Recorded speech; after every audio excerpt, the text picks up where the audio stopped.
ಮನೆ ತುಂಬ ಸಾಮಾನು ಇರಬಾರ್ದು. ಎಷ್ಟು ಬೇಕೋ ಸಾಮಾನು ಅಷ್ಟು. ಮನೆ ಅಂದರೆ ಗೋಡಾವನೇನು. ಕೆಲವು ಮನೆಗಳನ್ನು ನೋಡಬೇಕು, ಒಟ್ಟಿದ್ದೇ ಒಟ್ಟಿದ್ದು. ಎಲ್ಲ ಬಜಾರಕ್ಕೆ ಹೋಗೋದು, ಸಾಮಾನು ತರೋದು ಒಟ್ಟು. ನೀವು ಶಹರದಾಗ ಹೋಗ್ರಿ ಎಷ್ಟು ಮಜಾ ಅದಾರ. ಮಾರ್ಕೆಟಿಂಗ್ ಎಲ್ಲಿಗೆ ಹೋಗ್ಯಾರ? ಮಾರುಕಟ್ಟೆಗೆ ಹೋಗ್ಯಾರ. ಎದಕ್ಕೆ? ಏನದ ತರಾಕ, ಕೊರತಿದ್ದಲ್ಲ, ಅಲ್ಲಿ ಏನದಾವ ಅವು ತರಾಕ ಅಷ್ಟೇ. ಭಾಳ ವಿಚಿತ್ರದ. ಹೋಗಿ ನೋಡ್ರಿ, ಅಲ್ಲಿ ಮಾರ್ಕೆಟ್ಟಿಗೆ ಹೋಗಿದ್ದೆ. ಅದೊಂದು ಮಾರುಕಟ್ಟೆಗೆ ಹೋಗೋದೇ ಒಂದು ವೈಶಿಷ್ಟ್ಯ. ಅದರಲ್ಲಿ ಸಾಮಾನು ತರೋದು, ಅವು ಉಪಯೋಗ ಇರಲಿ, ಬೇಕಾದ್ರೆ ಬಿಡಲಿ.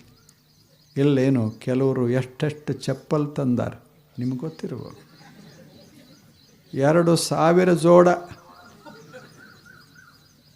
ಯಾವಾಗ ಹಾಕ್ತಿರ್ಬೇಕು, ಹೆಂಗೆ ಹಾಕ್ತಿರ್ಬೇಕು, ಇಡ್ತಿರ್ಬೇಕು ಹೆಂಗೆ, ಮನೆ ಏನಾಗಿರ್ಬೇಕು.